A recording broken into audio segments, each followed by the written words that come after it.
திருத்தூதர் பவுல் ரோமியருக்கு எழுதிய முதல் திருமுகத்திலிருந்து வாசகம். அதிகாரம் 14, இறை வசனங்கள் 7 தொடக்கம் 12 வரை. சகோதர சகோதரிகளே, நம்முடைய எவரும் தமக்கென்று வாழ்வதில்லை, தமக்கென்று இறப்பதுமில்லை. வாழ்ந்தாலும் நாம் ஆண்டவருக்கென்றே வாழ்கின்றோம், இறந்தாலும் நாம் ஆண்டவருக்கென்றே இறக்கின்றோம். ஆகவே வாழ்ந்தாலும் இறந்தாலும் நாம் ஆண்டவருக்கே உரியவர்களாக இருக்கின்றோம். ஏனெனில் இறந்தோர் மீதும் வாழ்வோர் மீதும் ஆட்சி செலுத்தவே கிறிஸ்து இறந்தும் வாழ்கின்றார். அப்படி இருக்க நீங்கள் ஏன் உங்கள் சகோதர சகோதரியிடம் குற்றம் காண்கின்றீர்கள்? ஏன் அவர்களை இழிவாக கருதுகின்றீர்கள்?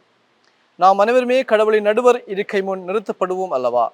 ஏனெனில் ஆண்டவர் சொல்கின்றார், நான் என்மேல் ஆணையிட்டுள்ளேன், முழங்கால் அனைத்தும் எனக்கு முன் மண்டியிடும், நாவு அனைத்துமே என்னை போற்றும் என்று மறைநூலில் எழுதியுள்ளது.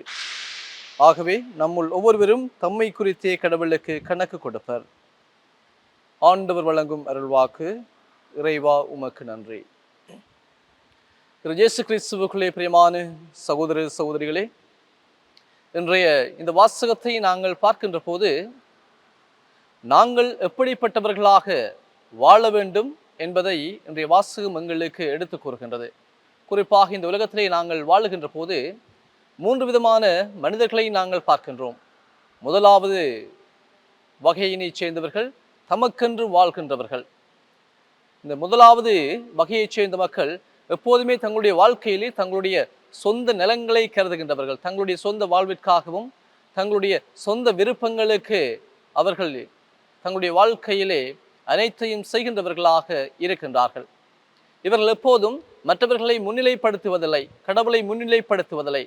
எப்போதும் தங்களுடைய சொற்களையும் தங்களுடைய பேச்சுக்களையும் தங்களுடைய வாழ்க்கையின் குறிக்கோள்களையும் முதன்மைப்படுத்துகின்றவர்களாக இருக்கின்றார்கள். இரண்டாவது வகையைச் சேர்ந்தவர்கள் பிறருக்காக வாழ்கின்றவர்கள்.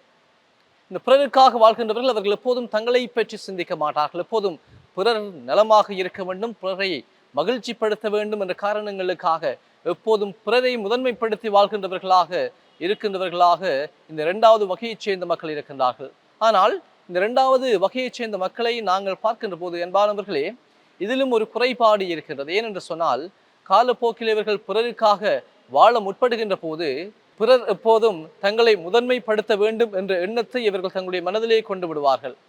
ஆகவே இதிலும் சில குறைபாடுகள் இருப்பதை நாங்கள் பார்க்கின்றோம். அடுத்ததாக மூன்றாவது வகையைச் சேர்ந்த மக்கள் இருக்கின்றார்கள். அவர்கள் கடவுளுக்காக தங்களை அர்ப்பணிக்கின்ற மக்கள். இந்த கடவுளுக்காக தங்களை அர்ப்பணிக்கின்ற மக்களை நாங்கள் பார்க்கின்ற போது அவர்கள் எப்போதுமே கடவுளுக்கு முதன்மை இடம் கொடுக்கின்றவர்கள். இந்த கடவுளுக்கு முதன்மை இடம் கொடுக்கின்ற போது அவர் பிறருக்கு முதன்மை இடம் கொடுக்கின்றவர்களாக மாறுகின்றார்கள். ஆகவே இந்த மூன்றாவது வகையினைச் சேர்ந்த மக்களே எப்போதும் தங்களுடைய வாழ்க்கையிலே இறைவனுக்காக தங்களை அர்ப்பணித்து என்றும் இறைவனோடு இருக்க தங்களை அழைத்துக் கொள்கின்றார்கள். இன்றைய வாசகத்திலே நாங்கள் பார்க்கின்றோம், புனித பவுலடிகளார் கூறுகின்றார், நாங்கள் வாழ்ந்தாலும் கடவுளுக்கென்றே வாழ்கின்றோம், இறந்தாலும் கடவுளுக்கென்றே இறக்கின்றோம் என்று சொல்லி கூறுகின்றார். ஏனென்று சொன்னால், இந்த உலகத்திலே படைக்கப்பட்ட ஒவ்வொரு மனிதனுடைய முக்கிய நோக்கமும் இறைவனை சென்றடைவது. ஆகவே எங்களுடைய வாழ்க்கையிலே இறைவன் படைத்த அந்த நோக்கத்தை நாங்கள் நிறைவேற்ற வேண்டும். இதைத்தான் நாங்கள் இறைவனின் திருவுளம் என்று சொல்லுகின்றோம். ஏனென்று சொன்னால், இறைவனுடைய திருவுளத்தை நிறைவேற்றுவது என்பது எங்களுடைய வாழ்க்கையிலே நாங்கள் ஆண்டவரை சென்றடைவதற்கு சமமாக இருக்கின்றது. சோக்ரட்டிஸ் தன்னுடைய வாழ்க்கையிலே ஒரு சிறிய சோதனையை தன்னுடைய சீடர்களுக்கு அவர் வைப்பாராம். யார் ஒருவர் தன்னுடைய சீடராக இருக்க வேண்டும் என்று சொல்லி சோக்ரட்டிஸை அவர்கள் அணுகுகின்ற போது அவர் ஒரு பரீட்சையை வைப்பார். என்னவென்று சொன்னால், அவர் ஒரு மீன் தொட்டியை காட்டி அந்த மீன் தொட்டியிலே என்ன இருக்கின்றது என்று சொல்லி ஒரு கேள்வியை கேட்பாராம். அவ்வாறு கேட்கின்ற போது அவர்கள் மீன் இருக்கின்றது என்று சொல்லி பதில் கூறினால் அவர்களை தன்னுடைய சீடராக ஏற்றுக்கொள்வாராம். அவர்கள் தன்னுடைய உருவம் தெரிகின்றது என்று சொல்லி அவர்கள் கூறுகின்ற போது அவர்களை தன்னுடைய சீடராக அவர் ஏற்றுக்கொள்ள மாட்டாராம். ஏனென்று சொன்னால், ஒருவர் தன்னுடைய சிந்தனைகளையும் தன்னுடைய வாழ்வையும் தனக்காக தன்னுடைய எண்ணங்களுக்காக செயல்படுத்துகின்ற போது அவரால் உண்மையான ஒரு சீடனாக இருக்க முடியாது. ஆகவேதான் அவர்களை அவர் சீடராக ஏற்றுக்கொள்வதில்லை. ஆகவே அன்பானவர்களை சிந்தித்து பார்ப்போம். எங்களுடைய வாழ்வு இந்த 3 நபர்களில் நாங்கள் எப்படிப்பட்டவர்களாக இருக்கின்றோம்? நாங்கள் எங்களுடைய சுய தேவைகளுக்காக சொந்த எண்ணங்களுக்காக வாழ்கின்றவர்களாக இருக்கின்றோமா? இல்லை என்று சொன்னால் நாங்கள் பிறரை முதன்மைப்படுத்துகின்றவர்களாக இருக்கின்றோமா? இல்லை என்று சொன்னால் கடவுளுக்கு முதன்மை இடம் கொடுக்கிறவர்களாக நாங்கள் இருக்கின்றோமா?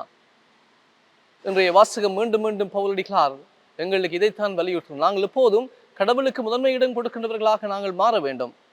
அவர் தன்னுடைய வாழ்க்கையிலே தனக்கு முதன்மை இடம் கொடுத்து ஒரு வாழ்க்கையை வாழ்ந்து வந்தார். ஆனால் ஆண்டவர் இயேசு கிறிஸ்துவை, அந்த உயிர்த்த ஆண்டவரை அவர் சந்தித்த போது கடவுளுக்காக தன்னை கொடுக்கின்ற ஒரு மனிதனாக அவர் மாறுகின்றதை நாங்கள் பார்க்கின்றோம்.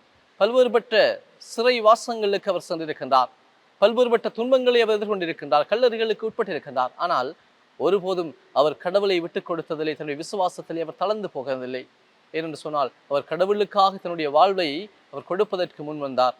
இதனால் தான் அவர் சொல்கிறார், நான் ஆண்டவரின் பொருட்டு அனைத்தையும் குப்பையிலே கருதுகின்றேன் என்று சொல்லி முழுமையாக ஆண்டவர் இயேசு கிறிஸ்துவின் பாதையிலே தன்னை ஈடுபடுத்திக் கொண்டவராக புனித பவுல் விளங்கினார் என்பது எங்கள் அனைவருக்கும் தெரிந்த ஒன்றாக இருக்கின்றது. அதுபோலதான் நாங்களும் எங்களுடைய வாழ்க்கையிலே நாங்கள் கடவுளுக்காக எங்களை கொடுக்கின்ற மனிதர்களாக எங்களுடைய வாழ்வை மாற்ற நாங்கள் தொடர்ந்தும் இறையாசிர் வேண்டுவோம். ஆமீன்.